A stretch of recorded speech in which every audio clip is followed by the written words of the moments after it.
Hello, my third grade scientists. Welcome to our energy lesson today. So today we are going to use our yellow notebook that has our papers in it for energy, like the roller coaster thrills should be in there, the sun. There should also be a paper that says solar energy, the power of the sun, and a solar oven project. So we're grabbing that yellow notebook. On the very front of it, I'm going to write energy. So I remember that this is my energy notebook. And we're going to go ahead and open up to the left side of our notebook. And we're going to write the word melts. So we're going to put an M, E, L, T, and S. And notice how I left a good amount of space between each one. You can even, if you want to, draw each of them in their own section because you're going to take notes on each of these forms of energy. So at the bottom, I'm going to put forms of energy.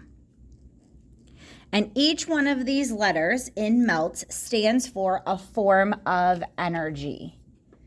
So the first letter, M, stands for mechanical energy. Mechanical energy. And mechanical energy is energy that moves, or it's in motion. So thinking of mechanical motion, it's moving. So some examples of mechanical energy would be a fan.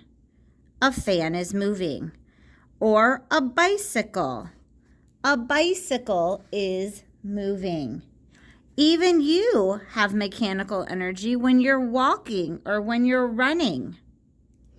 A car has mechanical energy. And a roller coaster. Oops, I'm sorry. Let me move that over a little bit. So mechanical energy has to do with energy that is moving or has motion. So these are items that move or have that power from movement. E stands for electrical energy. Electrical, and you probably are noticing a word in here. Electrical energy has to do with electric charges. Like when you plug it in, or you have a battery that's making it work. So it's using electric charges to work.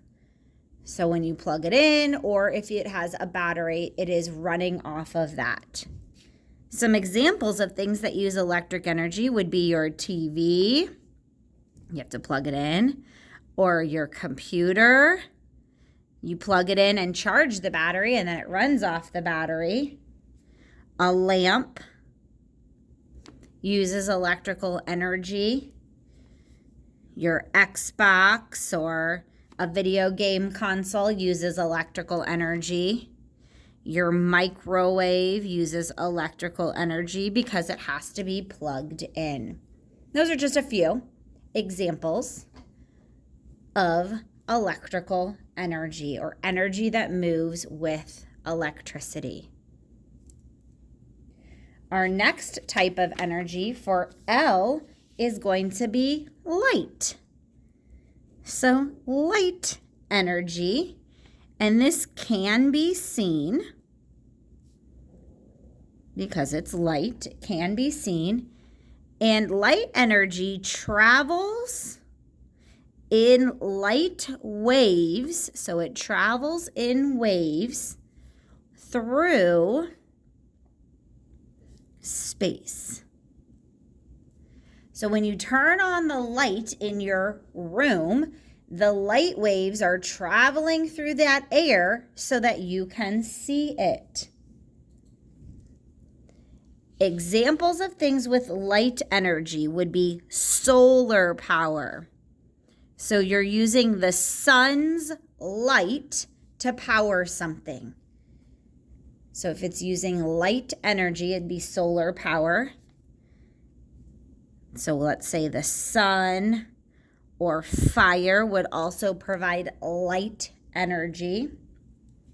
And plants use light energy to make their food. So remember we talked about that photosynthesis. Plants use the light to make their food, which is providing them that energy. All right, our next letter is going to be T, and T stands for thermal. Thermal. And I want you to think of thermal as being hot. So thermal is heat. If you have a thermos or a thermometer, it tests the heat. So examples of this would be a heater. A heater is putting out heat, which is thermal energy. When we cook, so let's talk about cooking, we might use our oven, that's thermal energy. We might use the top, which is called the stove. Or we might even use a microwave. And a microwave is using both electrical and thermal. It's working from electrical, but the heat of the microwave is using energy to heat up the food.